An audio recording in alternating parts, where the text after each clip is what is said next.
네, 같이 한번 인사하시겠습니다. 반갑습니다. 네, 김보성 목사라고 하고요. 또 참 좋은 교회 은평교회에서 우리 성도님 여러분과 또 우리 수험생들과 함께 또 예배하고 말씀을 전할 수 있음이 얼마나 감사한지 모르겠습니다. 오늘 이 시간은 특별히 우리 수험생들을 위해서 준비가 되었지만 수험생뿐 아니라 이 시대를 살아가고 있는 우리 모든 부모님들과 성도님들께 하나님께서 말씀을 통한 은혜를 주시는 이 밤이 되기를 주의 이름으로 축원합니다. 하지만 오늘 또 특별히 수험생들에게 또 우리가 힘을 함께 실어주고 응원하는 예배인 만큼 오늘 제 설교도 우리 수험생들과 다음 세대들에게 눈높이를 좀 맞추고 말씀을 전하도록 하겠습니다. 오늘 이 시간은 내니 두려워하지 말라라는 제목으로 말씀을 전하도록 하겠습니다. 먼저 제목을 같이 한번 따라해 보실까요? 내니 두려워하지 말라. 할렐루야. 오늘 주님의 이 음성이 우리 모든 성도님들과 수험생들의 가슴 가운데 들려지고 새겨지는 이 밤이 되기를 간절히 소원합니다. 이 자리에도 아마 프로야구를 좋아하시는 분들 많이 계실 건데요. 저는 프로야구 팀 중에 롯데 자이언츠라는 팀을 좋아합니다. 제 고향이 경남 마산이다 보니까 저는 어릴 때부터 롯데를 응원했던 기억이 있습니다. 근데 저 같은 롯데 팬들은 잊을래야 잊을 수가 없는 참 가슴 아픈 숫자가 있습니다. 그게 뭐냐면 앞에 있는 8888577이라는 숫자입니다. 이게 뭐냐면 집에 이 도락 비밀번호 같은데요. 알고 보니까 2001년부터 2007년까지 롯데 자이언츠의 성적이었답니다. 8등, 8등, 8등, 8등, 5등, 7등, 7등. 근데 지금처럼 프로야구 구단이 10개일 때가 아니라 총 8개일 때 늘 8등을 한 거죠. 늘 꼴등을 한 겁니다. 이때부터 롯데가 별명이 생겼는데 꼴대가 됐다는 거 아니겠습니까? 그러다 보니까 저 롯데가 있는 부산 마산에 이 부산 아재들이 화가 나신 거예요. 뭔가 조치를 취해라 하니까 롯데 이 팀이 특단의 조치를 취했는데 그게 뭐냐면 한국 프로야구 최초로 외국인 감독님을 모셔왔습니다. 그분이 화면에 있는 이 제리 로이스트라는 미국인 감독이었는데요. 깜짝 놀랐던 사실이 늘 꼴찌라던 이 팀이 이 감독님이 부임하자마자 팀이 바뀌었다는 것입니다. 늘 꼴찌라다가 이 감독님이 부임한 첫 해에 3위를 했고요. 가을 야구에 진출했고 그 다음에도 팀이 늘 이기는 팀으로 바뀐 거예요. 너무나 신기해서 기자들이 취재를 해봤습니다. 이 비결이 무엇인가? 알고 보니까 아침부터 밤까지 감독님이 선수들을 열심히 훈련을 시킨 게 아니라 오히려 모일 때마다 시합을 앞둘 때마다 늘 칠판에 적어놓고 함께 기억하게 만들었던 딱 한 문장이 있었답니다. 이 한 문장을 기억해라. 그게 뭐냐면 바로 No fear. 뭐 하지 마라? 두려워하지 마라. 너희들은 충분히 잘할 수 있다. 지금까지 계속적으로 져왔기 때문에 또 질 것이라고 두려워하지 말고 두려움을 걷어내고 용기를 가지고 맞서라. 이 한마디가 선수들의 마음을 바꿨고 나아가서 팀을 바꾼 것이죠. 우리의 마음속에 자리 잡고 있는 두려움을 걷어내는 것이 그렇게 중요한 것입니다. 근데 여러분, 오늘 이 시대를 살아가는 우리들에게도 하나님께서 성경을 통해서 가장 자주 하신 말씀이 무엇이냐면 바로 이 말씀입니다. 우리 같이 한번 읽어보실까요? 시작. 두려워 말라. 하나님께서 우리에게 뭐라 말씀하시냐면 수험생들에게, 부모님들과 성도 여러분에게 두려워 말라 말씀하십니다. 왜냐하면 우리가 살아가는 이 땅에 우리를 두렵게 만드는 문제가 참 많이 있기 때문이고 그에 비해서 우리는 작은 일에도 두려움을 많이 느끼는 약한 존재이기 때문이죠. 그래서 하나님께서는 오늘도 우리에게 두려워 말라 말씀하고 계십니다. 오늘 본문에도 그들의 인생 가운데 큰 두려움을 경험하고 있는 사람들이 있는데요. 그들은 바로 예수님의 제자들이었습니다. 그들이 왜 지금 두려움을 느끼고 있냐면 배를 타고 바다를 건너가다가 태풍을 만났기 때문이죠. 근데 여러분, 이 예수님의 제자들뿐 아니고 우리가 살아가는 한국에도 태풍이 올라올 때가 종종 있지 않습니까? 태풍이 올라오면 앞에 있는 이 그림처럼 모든 뉴스 채널들이 태풍의 진로를 보여줍니다. 예전에 마이삭이라는 이 태풍이 왔을 때도 모든 뉴스 채널에서 태풍 마이삭이 오키나와 해역을 지나서 제주도를 관통하고 어디로 갑니다 하고 이렇게 태풍의 진로를 보여줬는데요. 이걸 보고 우리나라의 한 수험생이 그 기사 밑에 이런 댓글을 달아놓았습니다. 뭐라고 적어놨냐면, 태풍은 좋겠다. 진로도 정해져 있고. 여러분, 너무나 안타깝고도 웃긴 이야기 아닙니까? 진로가 어느 정도 정해져 있는 태풍을 불허하는 게 이 자리에 있는 우리 수험생들이에요. 왜냐하면 나는 지금 수능을 치기는 치는데 어떤 대학을 가게 될지, 나중에 어떤 직장에 취업하게 될지, 나는 어떤 삶을 살게 될지 알 수가 없는 거죠. 그러다 보니까 불확실한 진로 때문에 우리 수험생들은 두려워할 수밖에 없습니다. 그뿐입니까? 이 수험생들과 다음 세대들을 두렵게 만드는 문제가 또 있는데요. 그게 뭐냐 하면 이 공부가 끝이 없다는 거예요. 저도 고3 때 수능 치고 나면 공부 끝인 줄 알았습니다. 그런데 끝이 아니더라고요. 대학을 가면 공부를 더 해야 되고 우리 인생 자체가 공부의 연속이죠. 어느 정도냐면 제가 얼마 전에 인터넷에서 이 사진을 보고 깜짝 놀랐는데요. 야, 이게 한국이구나. 여러분 앞에 화면에 보시면 책이 몇 권이 나올 건데 기가 막히게도 이 책들이 적은 저자도 다르고 책을 출판한 출판사도 다름에도 불구하고 책 제목들이 기가 막히게도 통일성이 있습니다. 한번 보시겠습니까? 왼쪽부터 보시면 책 제목이 이렇죠. 10대 꿈을 위해 공부에 미쳐라. 이 정도는 괜찮죠? 그 옆에 보니까 20대 공부에 미쳐라. 그 옆에 보니까 30대 다시 공부에 미쳐라. 진짜 미칠 노릇이죠. 그 옆에 보니까 40대 공부 다시 시작하라. 지금 올해 제 나이가 46인데 이 나이에 또 공부하랍니다. 그리고 제일 오른쪽에 보니까 활용점정으로 뭐라고 적어놨습니까? 공부하다 죽어라. 이게 한국이에요. 공부가 끝이 없고요. 그리고 내가 해결해야 될 문제가 끝이 없어요. 수능 치고 나면 끝입니까? 아니에요. 또 면접 봐야 되고요. 대학에 지원해야 되고 아이들이 넘어야 될 산들이 한두 개가 아닌 것이죠. 그뿐입니까? 우리 수험생들과 다음 세대들을 또 두렵게 만드는 문제가 우리 성도 여러분이 그러한 것처럼 아이들도 많은 사람들과 관계를 맺고 살아가고 있는데 대학에 가도 관계를 맺을 것이고 남학생들은 군대에 가더라도 관계를 맺을 것인데 이 관계 속에서 어려움들이 얼마나 많은지 몰라요. 제가 얼마 전에 중등부를 담당할 때 3학년 1학기를 마치고 이제 다음 주에 여름 방학을 하는 한 제자가 저를 찾아왔습니다. 목사님, 저 다음 주에 여름 방학하는데요. 저 개학해도 학교에 다시 안 돌아갈 거예요. 저 그냥 자퇴할 거예요. 그럽니다. 중학교 시절이 한 학기밖에 안 남았는데 자퇴를 하겠답니다. 제가 기가 차서 그랬죠. 누구야? 너 왜 그런 생각해? 하니까 이 애가 저한테 말한 게 안타깝게도 중3 남학생에도 불구하고 체구가 참 많이 왜소했습니다. 키가 150cm가 안 되고 체중도 40kg 정도 겨우 넘는 아주 왜소한 체격이었는데요. 그러다 보니까 안타깝게도 학교에서 이 아이를 괴롭히는 친구들이 많이 있었던 겁니다. 때리기도 때리고 심부름을 시키고 돈을 빼앗고 이런 아이들이 1학년 때 같은 반이 돼서 1년 동안 힘들게 했던 거예요. 그래도 2학년 되면 이 아이들과 떨어지면 괜찮겠지 싶었는데 공교롭게도 2학년 때도 같은 반이 돼버렸어요. 또 1년 동안 그 고통을 반복했던 거죠.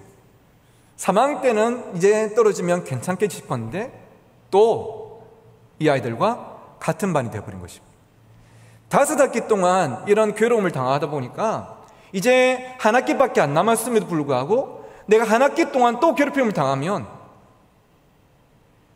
중학교를 졸업하기도 전에 내가 절대 하지 말아야 될 나쁜 생각이나 행동을 할 수도 있겠다 싶어서 이제 학교를 그만 다니고 검정고시를 치겠다고 말하더라고요. 상황이 충분히 이해가 되지만 제가 그랬습니다. 누구야? 목사님이 네 마음이 충분히 헤아려지지만 그래도 한 학기밖에 안 남았잖아. 우리 힘내가지고 한 학기만 버텨보자. 고등학교 가자. 하니까 고맙게도 이 아이가 제 말에 그렇게 수긍을 해줬고 여름 방학을 마치고 이제 학교로 돌아가게 되었습니다. 개학하는 날 제가 전화했죠. 누구야? 너 잘할 수 있을 거야. 목사님 기도하고 있을 거라 힘내. 하니까 목사님 힘내서 잘 버텨볼게요 하고 학교에 갔습니다. 그렇게 통화했던 게 오전 8시였고 약 3시간이 지나서 오전 11시 15분경에 모든 아이들이 수업을 받고 있을 그 시간에 이 아이한테 카톡이 온 것이 아니라 한 통의 전화가 왔습니다. 수업 받고 있을 시간인데 전화가 온 거예요. 간이 철렁했죠. 아니야 다를까 전화를 받으니까 이 아이가 펑펑 울면서 집으로 걸어가고 있더라고요. 마음을 강하게 먹었지만 마주했던 현실이 참 쉽지 않았던 것 같습니다. 니 어디야? 지금 집에 가고 있어요. 수업도 다 안 받고 그냥 집에 가고 있는 거예요. 너희 집 앞에 그 국밥집 있지? 목사님이 지금 그 식당으로 갈 테니까 너도 그쪽으로 오라고. 우리 잠깐 만나서 밥 먹고 좀 이야기 좀 하자고 해서 저도 식당으로 갔는데 국밥 2그릇을 시켜서 같이 한 그릇씩 받고요. 우선 먹고 이야기하자 하니까 얘가 감사합니다 하더니 숟가락을 들고 국밥을 먹으려고 하는데 제가 이렇게 한 숟가락을 먹다가 고개를 들어서 이 아이를 쳐다보니까 이 조그만 국밥 그릇 안에 있는 것이 국물인지 이 아이 눈물인지 모를 정도로 펑펑 울고 있는 거예요. 정말로 쉽지 않았구나. 정말 어려웠구나. 근데 여러분, 이런 아이들이 한두 명이 아닌 거예요. 이런 사건 사고들이 한두 건이 아닌 거예요. 이 아이들이 무사히 수능을 치고 대학에 가더라도, 취업을 하더라도, 군대 가더라도 생각지도 못한 관계적인 문제들이 언제 어떻게 생길지 모르는 거예요. 그러다 보니까 우리 아이들도 인생이 두렵고 이 아이들을 바라보는 우리 부모님들과 성도님들의 마음에도 두려움이 있는 것이죠. 그런데 아까도 잠깐 말씀드렸던 것처럼 오늘 본문에 예수님의 제자들도 그 마음의 두려움을 느끼는 사건이 발생했습니다. 그것이 무엇이냐면 그들이 밤에 배를 타고 바다를 가고 있는데 그들에게 큰 바람이 불어온 것입니다. 그래서 파도가 일어나고요, 이 배가 뒤집힐 그들의 생명이 위태로운 위기가 발생한 것이죠. 그런데 한글에는 큰 바람이라고 번역되어 있는 이 헬라 원어를 보니까 아네무 메갈루인데요, 아네무 메갈루가 영어 성경에는 게일이라고 번역되어 있습니다. 이 게일이 무엇이냐면 초속 15m짜리 바람을 게일이라고 하는데 기상학에서 초속 20m가 되면 그것을 2글자로 태풍이라고 합니다. 다시 말하면 그들이 밤에 배를 타고 건너가고 있던 그 바다에 불어온 바람은 그들을 삼킬 듯이 불어오는 세찬 태풍이었던 것이죠. 앞이 보이지 않는 캄캄한 바다에서 도와줄 사람은 아무도 없는 그곳에서 태풍을 만났던 그들이 얼마나 두려웠겠습니까? 근데 저도 수능을 쳤던 한 사람으로서 수능을 치르게 되는 우리 수험생들을 바라볼 때 그들의 마음이 참 많이 공감이 됩니다. 어떻게 보면 어른들은 저 아이들을 향해서 너희들이 힘든 게 뭐가 있냐고, 공부만 하면 되지 않냐고 그렇게 말하지만 저 아이들의 인생에서는 수능을 사흘 앞두고 있는 지금이 큰 태풍이 불어오고 있는 바다 위에 떠 있는 듯한 그런 마음 아니겠습니까? 내 나름대로 최선을 다해서 노를 쳐왔지만 내가 어디로 가야 될지, 내가 할 수 있는 것이 무엇이 있을지 참 두려운 것이 우리 수험생들의 마음이 아닐까요? 그런데 여러분, 우리에게 참으로 큰 위로와 용기가 되는 것은 이 사건이 여기서 끝나지 않는다는 것입니다. 오늘 본문에 보니까 이 깊은 밤에 태풍을 뚫고 그들에게 누가 찾아오셨습니까? 예수님께서 찾아오셨어요. 예수님께서 모든 사람들이 잠들어 있는 그 새벽 시간에 그 큰 바람을 뚫고 제자들에게 찾아오셔서 이렇게 말씀하셨습니다. 내니 두려워하지 마라. 내가 왔다.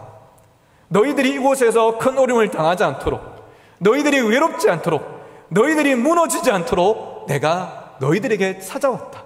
그러니 두려워하지 말아라 말씀하십니다.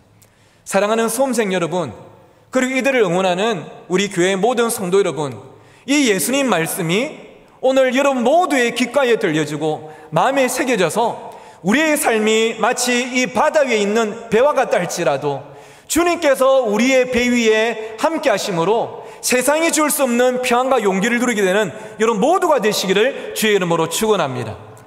예수님께서 배에 올라오셨을 때 여전히 바다 위에 있었고요, 배는 흔들리고 있었고 바람은 불어오고 있었어요. 그런데 여러분, 예수님이 그들의 인생의 배 위에 올라오시니까 그들의 마음이 어떻게 변했습니까? 그들이 기뻐서, 조금 전까지만 하더라도 두려워서 어쩔 줄 몰라 하던 그들이 기뻐서 예수님을 영접했답니다. 예수님을 그 산 가운데 주인으로 모신 사람만이 경험할 수 있는 놀라운 은혜이겠죠. 우리 성도님들 잘 아시는 찬송가에 보면 이런 가사가 있지 않습니까? 그 두려움이 변하여 내 기도 되었고 전날의 한숨 변하여 내 노래 되었네. 후렴 같이 해보실까요? 주님을 찬송하면서 할렐루야 할렐루야 내 앞길 멀고 험해도 나 주님만 따라가리. 할렐루야. 그 두려움이 변해서 나의 기도 제목이 되고, 기도를 통해 하나님께 올려드리니까 나의 한숨이 변화해서 하나님께 올려드릴 찬양이 되게 하신 하나님께서 저와 여러분의 아버지신 줄 믿습니다.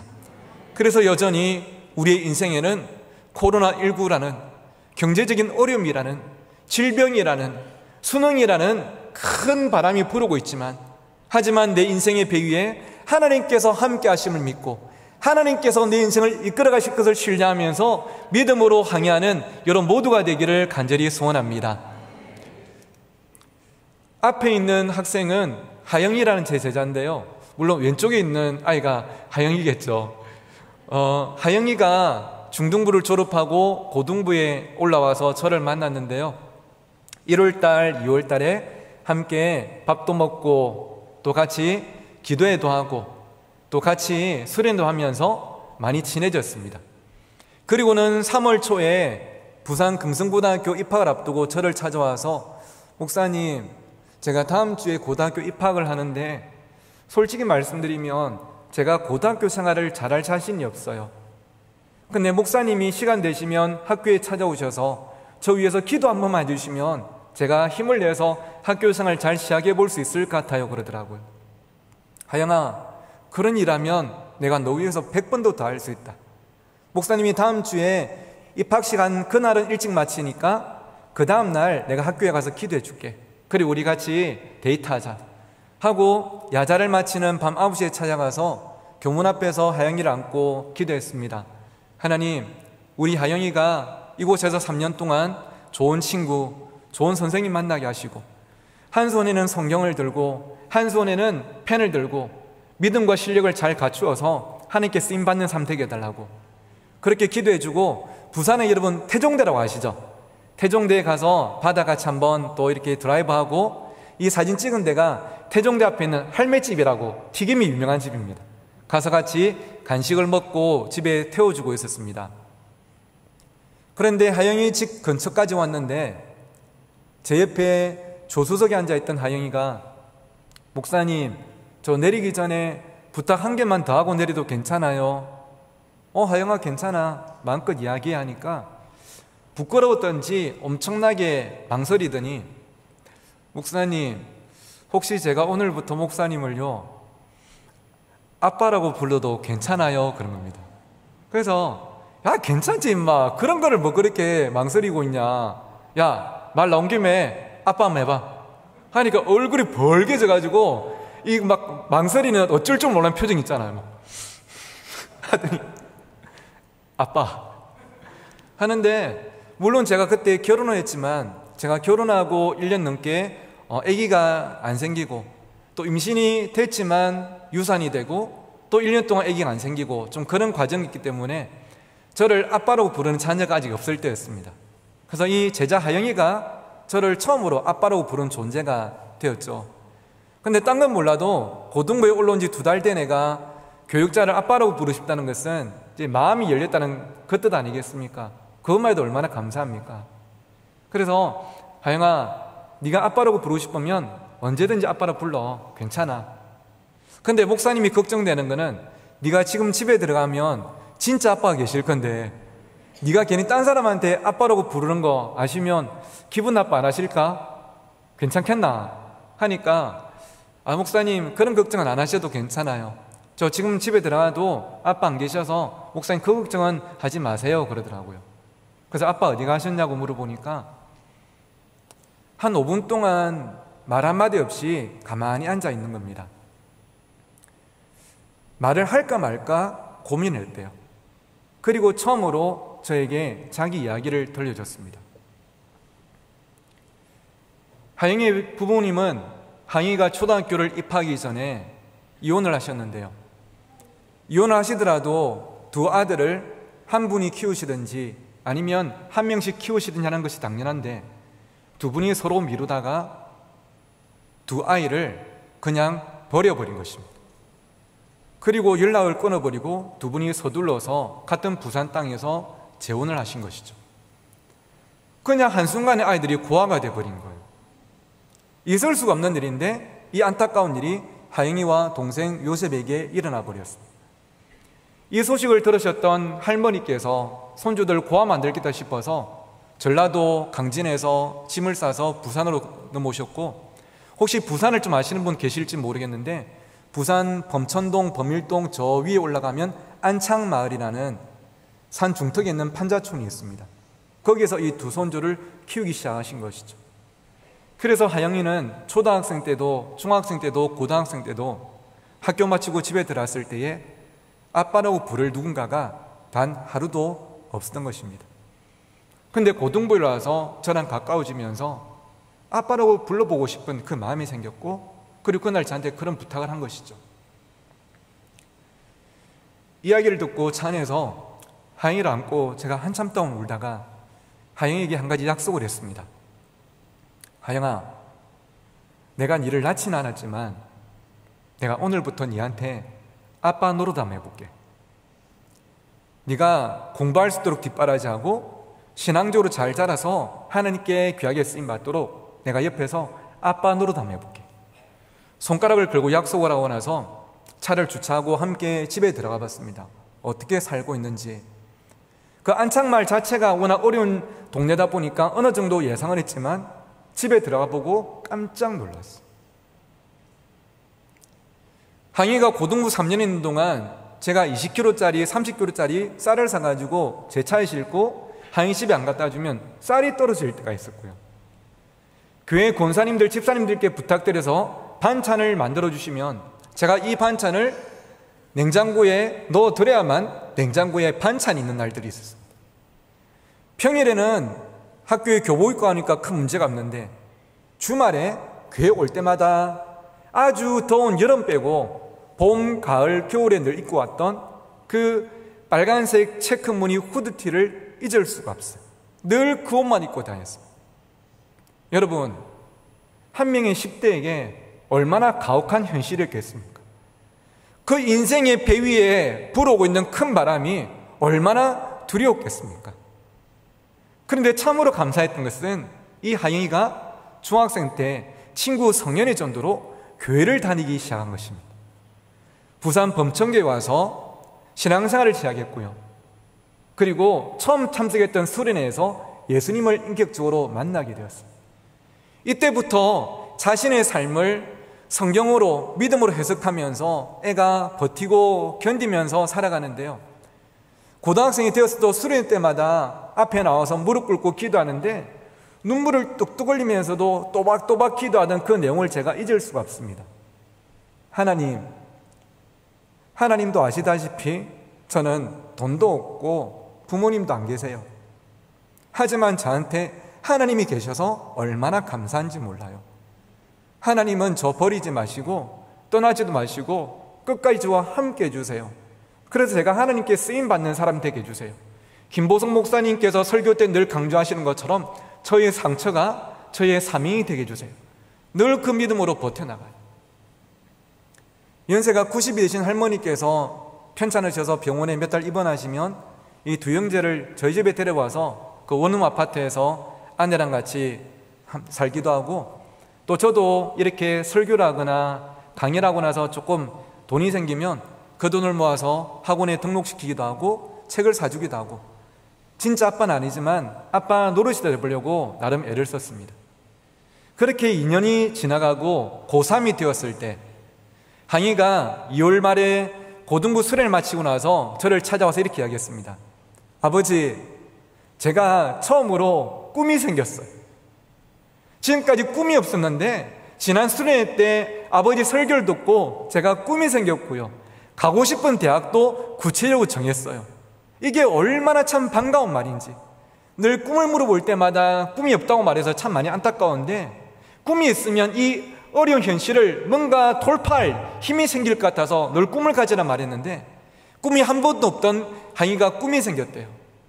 진짜 축하한다고. 어떤 대학 가고 싶어 물어보니까, 여러분, 서울에 있는 친구들도 그렇겠지만 저 지방에 있는 친구들은 대부분 다 1차적 목표가 똑같습니다. 서울입니다. 어떤 대학 가고 싶어 하면 무조건 서울이에요. 하영이도 서울에 있는 무슨 대학 가고 싶어라 말할 줄 알았는데, 이 애가 저한테 했던 대답이, 아버지, 저 올해 열심히 준비해가지고요, 내년에 육군 상안학교 육사 갈 거예요, 그런 겁니다. 그 제가 환하게 웃으면서 이야기했죠. 하영아, 육사가 좋은 학교인 거는 나도 아는데, 근데 나는 군복 입고 2년 2개월 살았는데도 죽을 뻔했다. 니는 왜 평생 군복을 입으려고 하는데? 야, 네 수련회 때 은혜 잘못 받은 것 같아. 다시 기도해봐라 하니까 절대 안 된대요. 지가 제 설교를 듣고 꿈이 생겼는데 그 꿈을 통해서 쓰임받기 위해서는 꼭 다른 학교가 아닌 육사를 가야 된다. 기가 막히더라고. 그래서 제가 물어봤죠. 야, 무슨 꿈인데?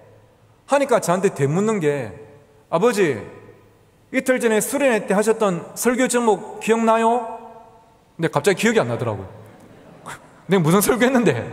하니까 그럴 줄 알았다면서. 아버지 비더스타 설교했잖아요, 비더스타. 그 제가 맞다 싶었던 게, 제가 수련회 때 했던 설교 제목이 영어로 비더스타, 별이 되라라는 설교를 했습니다. 다니엘서에 보면 많은 사람을 옳은 대로 돌아가게 한 자는 하늘의 별과 같이 영원토록 빛나리라는 말씀이 있는데, 그 본문을 가지고 고등부 제 아들에게, 얘들아, 별이 되라. 나 혼자 잘 먹고 잘 살다가 끝나는 삶, 좋은 아파트에 살고 좋은 차 타고 좋은 음식 먹다가 좋은 간에 묻혀서 끝나버리는 삶, 그 정도 되지 말고 너희들의 삶이 누군가의 길을 비춰주는 별과 같은 역할을 하고, 그래서 그 길을 따라 걸어가 보면 하나님을 만나게 하는 그런 삶을 살라고, 너희들의 삶이 또 다른 누군가의 꿈이 되는 삶을 살라고. 비드스타, 별이 되라 설교했는데, 이 설교를 듣고 꿈이 생겼대요. 하는 말이, 아버지, 저는 육사를 졸업하고 군생활 열심히 해가지고요, 저는 이마에 별을 달 거예요. 저는 그 별이 될 거예요. 그런데 계급만 별이 아니라 그 설교 말씀처럼 많은 사람들이 저를 통해서 하나님을 알게 하는 별과 같은 삶을 제가 살고 싶어졌어요.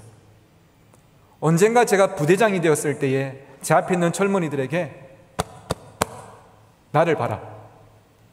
나는 어릴 때부터 부모님도 안 계셨고 버림을 받았고 돈도 없었지만 나에게 하나님이 계셨기 때문에 내가 여기까지 올 수가 있었다고. 너희들도 젊을 때 꼭 하나님 만나라고 저는 그렇게 이야기해주고 싶어요.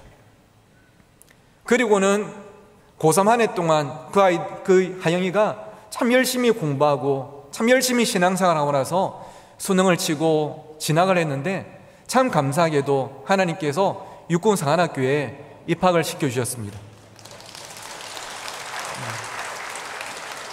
그 육사 입학에서 처음으로 찍어서 저한테 보내왔던 사진인데요, 육사 과정을 마치고 소위 계급장을 달고 강원도 철원에서 군생활을 시작을 했습니다. 그리고 30살 청년이 된 하영이가 연락이 와서, 아버지, 저 축하해 주세요, 그런 겁니다.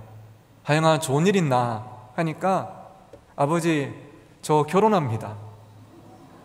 저는 이 말이 너무 가슴이 먹먹하고 감사했던 게, 사실 저도 이제 사역을 오랫동안 하다 보니까 청년이 되고 결혼 소식을 전하는 그 제자들이 있습니다.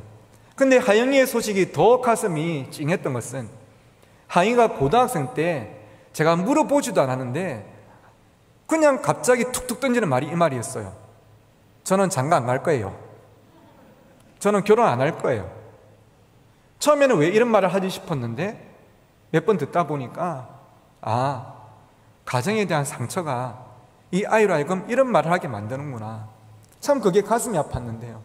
그랬던 하영이가 가정을 꾸리고 결혼한다는 것이 얼마나 감사한지, 아, 이것이 상처를 넘어서게 하는 하나님의 은혜구나.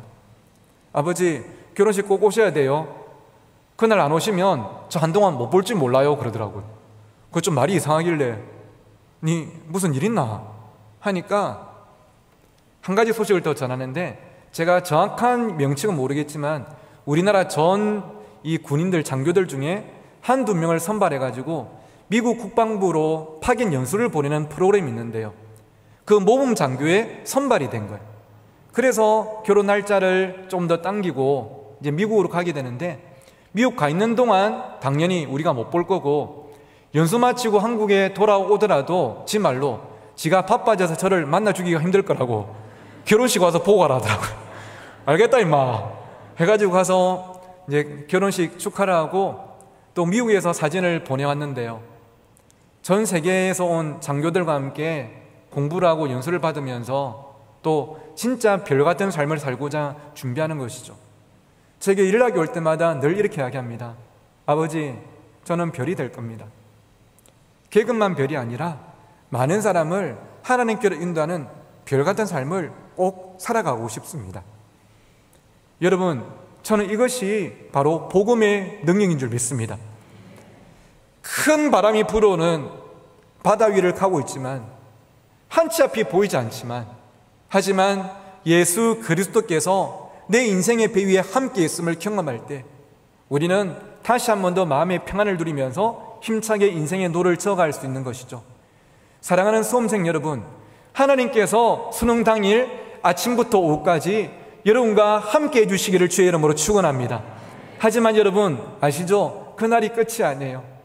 수능이 끝나더라도 여러분이 살아야 될 많은 인생이 남아있는데요, 그 모든 순간마다 하나님께서 여러분과 함께 하실 것입니다.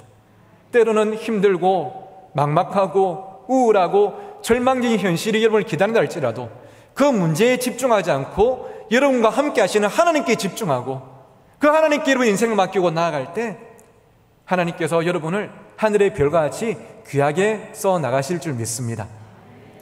제가 얼마 전에 만났던 이 아이들 또래의 학생들을 소개하면서 말씀을 맺겠습니다.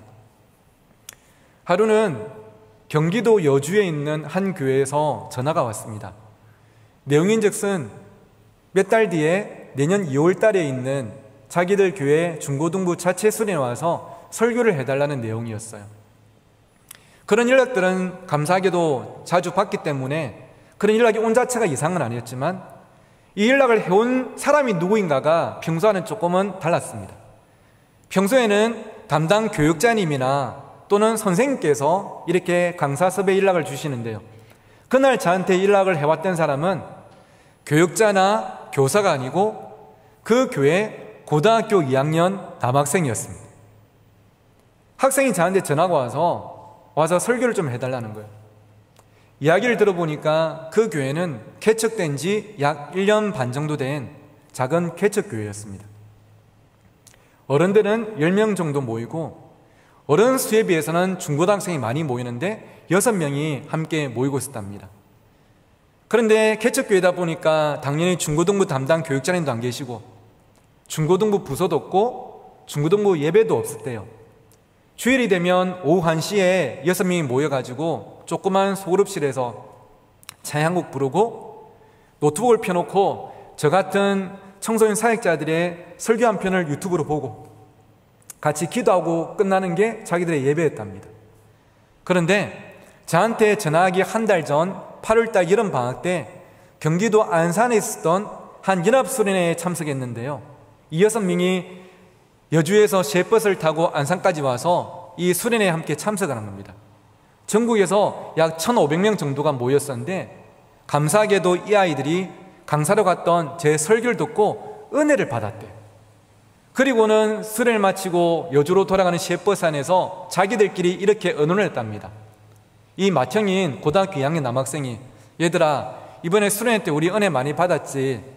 근데 사람들이 엄청나게 많은데 우리 숫자가 적다 보니까 괜히 좀 치이고 눈치 보고 좀 속상했잖아. 그러니까 오는 겨울에는 우리 이런 연합수련회 가지 말고 우리끼리 교회에서 자체 수련회 하자고. 그리고 이번에 설교해 주셨던 김보성 목사님 오시라고 해가지고 우리 말씀 듣고 은혜 받자고 하니까 이 동생들이 그거 좋겠다고 해가지고 의기투합이 된 겁니다.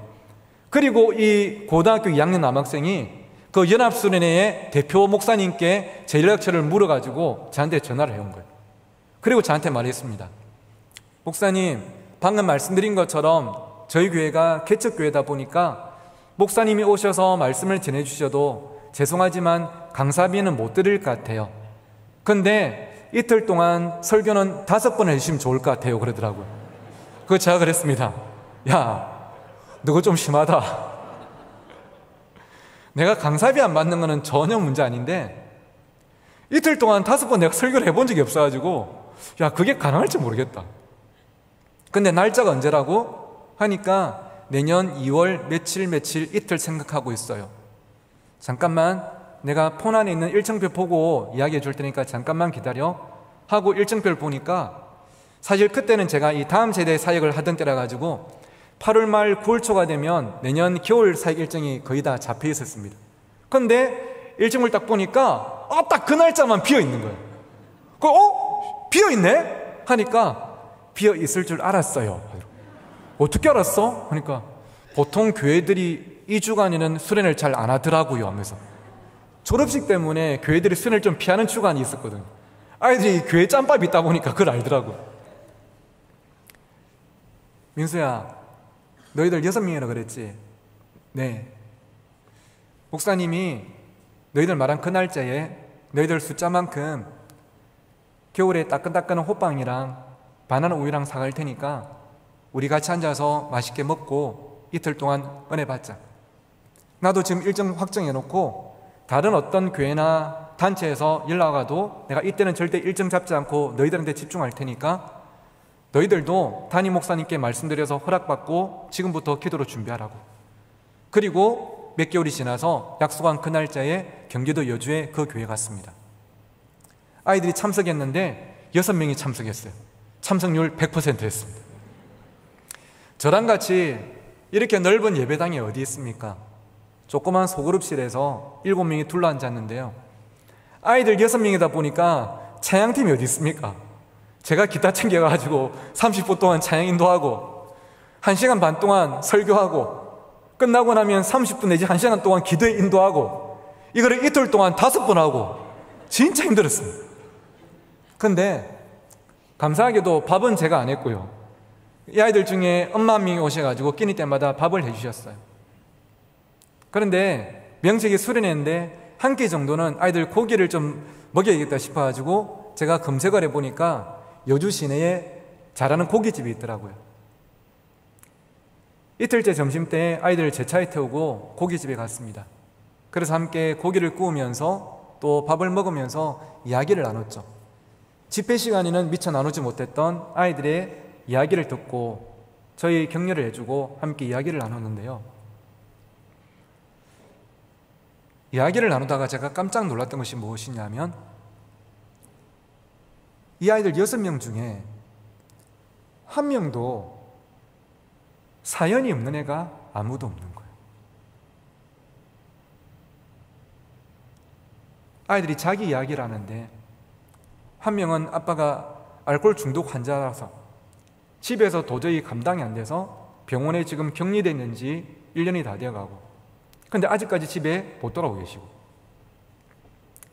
한 명은 아버지의 폭력 때문에 엄마가 도망을 가셨는데 엄마랑 자식들도 연락이 끊어진 지 6개월이 되었고 한 명은 엄마가 최근에 위암 수술을 하셨는데 암 치료를 받아야 되지 않습니까? 근데 집에 돈이 없다 보니까 항암 치료를 받아야 될지 말아야 될지를 고민하고 있고, 이런 사연이 없는 애가 아무도 없는 거예요. 제가 밥을 먹다가 숨이 턱턱 막히는 거예요. 어떻게 이럴 수가 있나? 어떻게 이렇게 힘들 수가 있나? 그런데 여러분, 제가 더 놀랐던 것은 그렇게 어려운 상황임에도 불구하고 그 6명 중에 얼굴에 구김살이 있는 애들이 없어요. 애들이 웃고요, 아멘 하고요. 아이들이 생각이 짧아서 철이 없어서 구김살이 없는 것이 아니라 정말 힘들겠죠. 하지만 아이들이 버텨내고 견뎌내면서 살아가고 있는 거예요. 그 문제 앞에서 그냥 무릎 꿇지 않고 포기하지 않고 자신의 부모와 가정을 원망하면서 살아가는 것이 아니라 하나님의 도우심을 간절히 구하면서 믿음으로 살려고 한번 애들이 애쓰고 있는 거예요. 집회 때마다 오전에도 낮에도 저녁 때도 설교가 끝나고 나면 제가 시키지 않아도 무릎을 꿇고 눈물을 쏟으면서 기도하는데요, 얼마나 간절히 기도하는지. 이 아이들을 살게 하는 것은 바로 복음이구나. 이 아이들은 복음이 없으면 안 될 아이들이구나. 여러분, 누가 그 교회를 작은 교회라고 말하겠습니까? 누가 그 아이들의 삶을 작은 삶이라고, 실패한 삶이라 말하겠습니까? 저는 그 아이들 각자의 삶이 하나님께서 인자하시는 또 하나의 교회이며 하나님께서 그들을 통해서 귀하게 일하실 줄 믿습니다. 사랑하는 우리 수험생 여러분, 그리고 사랑하는 성도 여러분, 오늘 이 예배가 마치고 나면 또 우리의 삶을 가로막는 수많은 문제들이 있고 우리의 인생의 바다에 부르는 큰 바람이 있겠지만 그것을 바라보고 낙심하고 포기하는 것이 아니라 오늘도 내 인생의 배 위에 함께 하시는 하나님을, 예수 그리스도 그 주님을 바라보고 믿음으로 끝까지 항해를 해나가고 소망의 항구에 도착하는 여러분 모두가 되시기를 주의 이름으로 축원합니다. 기도하겠습니다. 하나님 아버지, 우리 사랑하는 수험생들과 성도들이 이 예배를 마치고 나면 또 우리를 기다리고 있는 큰 바람을 만나겠지만 주님께서 우리의 인생의 배 위에 함께 하심을 믿고 그 사실을 붙잡고 믿음으로 끝까지 항해를 해나가는, 그래서 소망의 항구에 넉넉히 도착하는 우리 모두가 될수록 함께하여 주시옵소서. 감사하며 예수님의 이름으로 기도드립니다. 아멘.